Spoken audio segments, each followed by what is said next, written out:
What's up everybody, this is Warhawk Beyond 2040 in the house, bringing to you another edition of the Supergirl Season 5 review series, and it's been quite a while since I reviewed an episode of Supergirl. In fact, I just looked, the last time I reviewed an episode of Supergirl was the Season 5 premiere, which was almost a month ago, so really sorry about that, I really am. And the main reason why I'm only just getting around to doing Supergirl now is because I've been so busy trying to catch up with all of the Arrowverse shows, trying to get up to date with everything before I get into doing the big Crisis on Infinite Earths crossover review. So I've just been catching up on all the shows, Batwoman, Arrow and The Flash, and I've just finished reviewing all of the episodes right up to date, so now I'm finally getting back around to doing Supergirl. So okay then, with that all said, let's get right into it. Let's talk about episode 2, entitled Stranger Beside Me. Now, a lot has changed for Kara since the season 5 premiere. She's got a new suit, she has a new boss at Catco, she has a Pulitzer Prize, and of course she's finally told her best friend Lena Luthor that she is really Supergirl, not knowing that Lena has known for quite some time, because dear old Lex Luthor, being Lex Luthor that he is, told Lena that Kara is Supergirl. So a lot has been going on for our Supergirl, so with that all said, let's get right into it. So we kick off this episode with a lady walking in the street on her phone.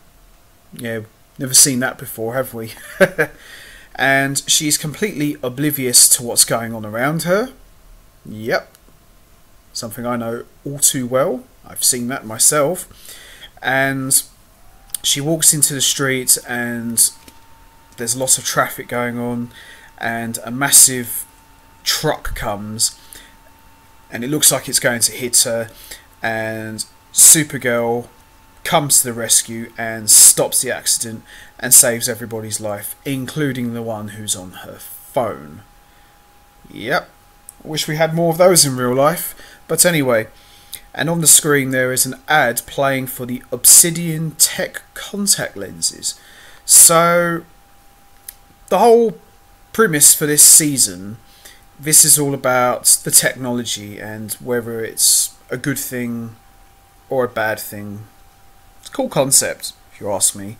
So we're going to learn more about what these tech contact lenses actually do. So this is going to be quite interesting to talk about. So after Supergirl saved the day, she meets up with Jimmy and she starts complaining about things, and Jimmy tells her that he's got an offer to work at the Smithsonian as well as running for Senate. Now this is quite an interesting turn, because for the past couple of seasons we've seen Jimmy operating as Guardian for National City, and it's been a lot of fun, but it kind of feels like that Jimmy, I don't know, his place on the show, it seems like they're phasing him out. I mean, I was initially very resistant about the casting of Jimmy, because the Jimmy Olsen that I grew up with was the scrawny little gingerhead boy with the freckles and the glasses who'd always follow Lois and Clark around and says, "Gee, Mr. Kent," you know, that was the Jimmy I remember.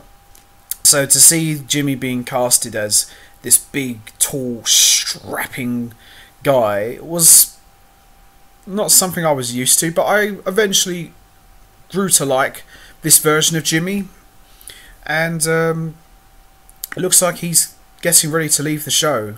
Shame really, because I was actually starting to enjoy having him around, and you know, it never hurts to have another costumed ally to help Supergirl.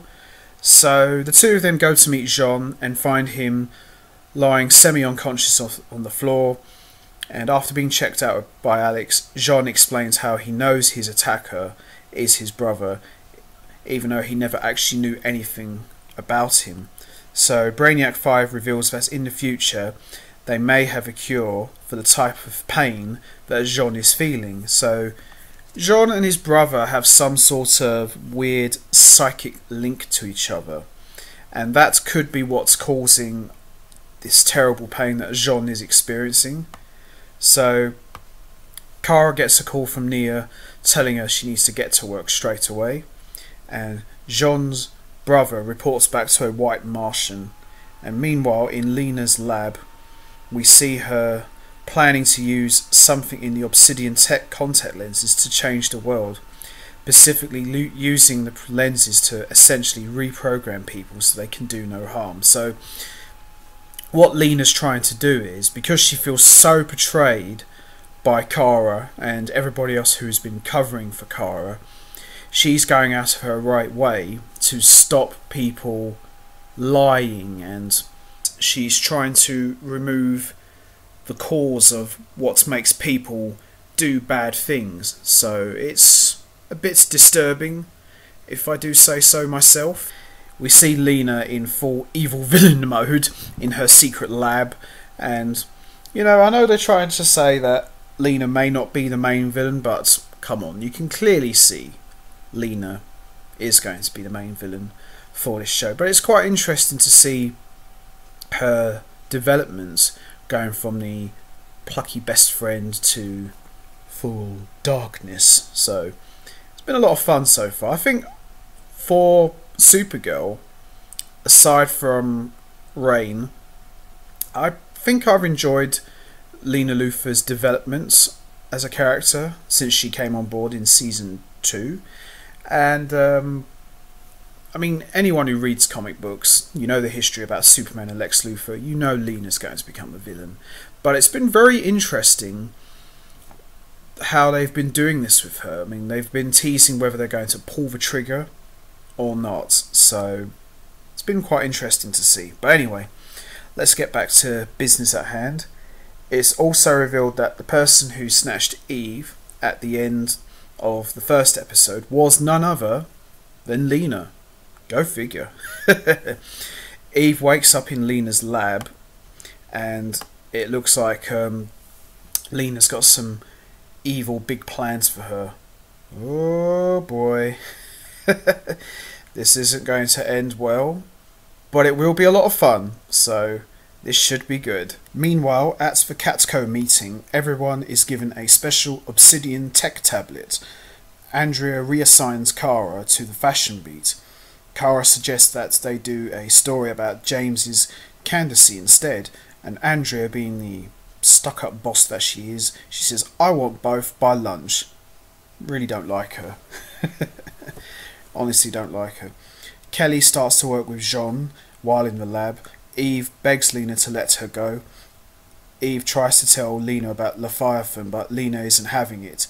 You know, in some ways, it's kind of justified why Lena would just end up hating everyone, because people she trusted turned her back on her or lied to her. I mean, look at Eve. I mean, she was a trusted associate of Lena, only to find out she was working with Lex Luthor. So it's quite understandable why Lena is just not taking any crap, so to speak. So in this scene, I really don't blame her. So Kelly's attempts to help Jean only make things worse, and Kelly discovers that these are issues within Jean's memories which could be caused by serious head trauma or absorption of his father's memories. Kelly attempts to go into Jean's consciousness to help. They discover that Jean is missing memories because someone wiped his mind. So this will probably explain why he's been suffering these terrible head traumas. So it's quite interesting that in Jean's mind, Jean and Kelly are trying to figure out what actually caused him to have his memories wiped. At the DEO, they locate Jean's brother, and Kara gets the call at work and leaves, but William calls in a favour at the NSA to have her tracked. Now, William since we've seen him, William has been a bit of a butt kisser to Andrea. He's very slimy. He's comes across as a bit of a glory hog, and to have her track Kara is, to have him track Kara is just downright creepy, really. Maybe he might find out Kara is really Supergirl. Who knows? But I don't know. We have to keep an eye on this guy. He cannot be trusted. Kelly suggests they rebuild Jean's memories, and they get support from James, so he decides to do it. Meanwhile, Alex, Supergirl, and Brainiac 5 go looking for Jean in the sewer, and William follows, and just as Supergirl takes on a white Martian, she tells William to get away. Now, he's tracked Kara to the sewers, but he finds Supergirl, but he has yet to put the pieces together. Maybe he might find out, or maybe not. We'll see. We also learn that Jean discovers that his brother betrayed their own people, and he remembers sending him to the Phantom Zone. The realization ends the pain for both Jean and his brother manages to escape from Supergirl. Okay, well that explains a lot. His brother did betray their own people, but maybe sending him to the Phantom Zone might have been a bit extreme. But, sometimes you have to make these tough calls. Meanwhile, at Catco, Andrea is angry that Kara is missing, and William ends up writing her article, and Andrea reassigns her to copy editing. Boo. Kara confronts William and dishes the work on him. Now, I have to say, Kara has come a long way from being the ditzy little girl who used to bring Cat Grant all her lattes. She's not just a nerd anymore. She's gone from being just a nerd to now being like, no, I'm not taking anyone's crap anymore. Why should I be a doormat? So it's really cool to see how much the Kara Danvers character has grown from season 1 to season 5. She's no doormat, and she will not take anyone walking all over her. And I really like that. It's been really, really cool. So for her to stand up to William the way she does, Cat Grant would be so proud of her. Big time.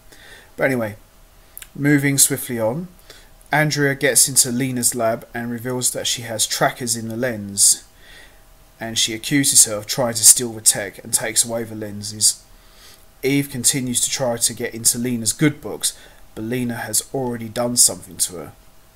Oh boy. Jean's brother impersonates Kelly and breaks into Alex's apartment, and Alex is there, and she learns straight away that it's not her Kelly, and Paige is Supergirl. Jean's brother then impersonates Alex, and the two of them go at it. I'm very, very surprised they have never done an episode where Alex gets powers and she just goes absolutely crazy. I think that would be an amazing episode. Maybe for this season, or maybe do it for season 6. I don't know, but I think that would be a lot of fun. They need to do that. They really, really need to do that. Very surprised they've not jumped on that. I mean, there's been lots of opportunities, but surprised they've not taken it yet. But it's definitely something I would love to see them have a crack at one day. So while the two of them are going at it, after the fight goes into the sky, the Martian ends up on the roof impersonating Kelly next to the real Kelly. Now this was quite an important but very tense moment. Alex figures out straight away who is the real Kelly and shoots the Martian. Go Alex. Lana, take notes. So Supergirl ends up saving the real Kelly, and Alex and Kelly's relationship is smoothed over. Brainiac 5 is still trying too hard to charm Nia, but it gets to the point of annoyance. Poor Brainy. He tries so hard. And meanwhile, at Lena's lab, Lena lets Eve in on her plans about what she's been doing, and she's been mapping Eve's brain to install AI into her. Oh my god. And the last shot we see is a group of nanites swarm all over Eve and making her into a living AI. God, I thought Lex Luthor was mad. My god. Lena could give her brother a run for his money. I mean, she's absolutely psychotic, but very, very cold at the same time. And that's how this episode ends. I have to say, very good episode. Really enjoyed this one a lot. A lot of fun, and I'm really digging the character development of Lena Luthor so far. And with that all said, I'm going to leave this here for all of you.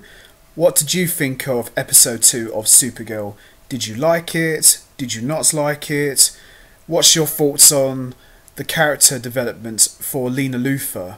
Do you think she could become a main villain for this season or not? Leave your thoughts and comments down below, and I will return to talk about episode 3. So till then, take care everybody.